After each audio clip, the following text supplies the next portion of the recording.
Meantime, in Russia, the threat of Islamist terror turned this week into horrific reality.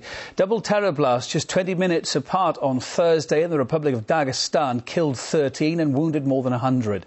2 vans packed with explosives detonated on the outskirts of the capital, Makhachkala. RT's Marie Finoshina talked to the relatives of those who gave their own lives to save others. National mourning in Dagestan.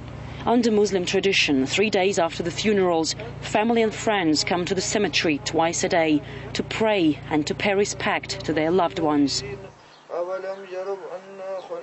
2 massive car bombs hit the capital, Makhachkala, on Thursday, claiming more than a dozen lives.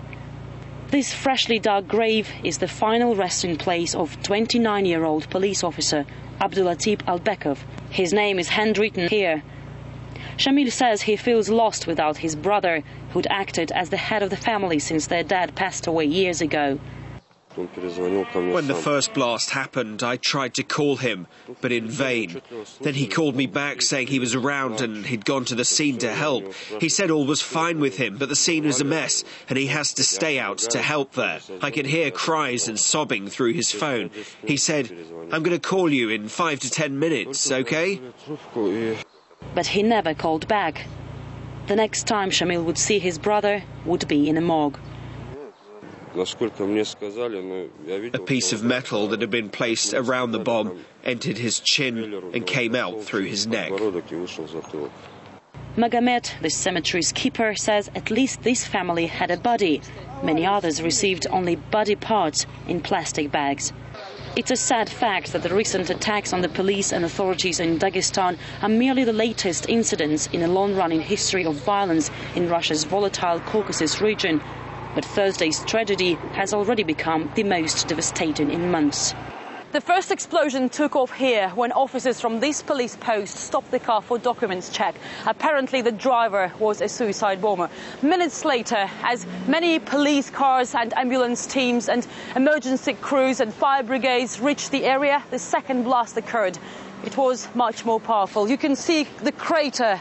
It's a huge one. Some reports say the second blast had a force of 100 kilos in TNT equivalent, and it claimed the most victims.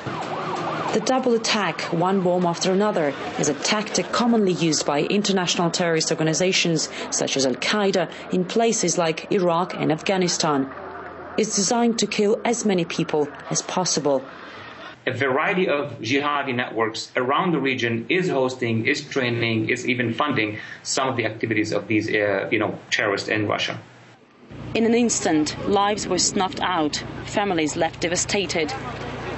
Women, again under the rules of Islam, don't go to cemeteries. They grieve at home.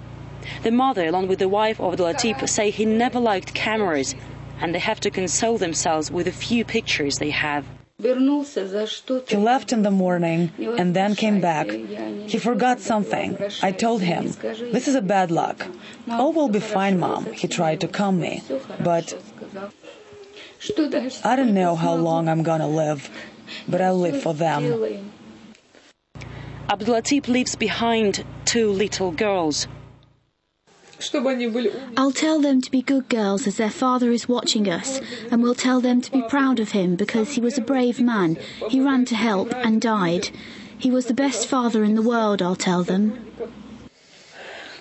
Marie Finoshina, RT, Makhachkala in Russia's Dagestan.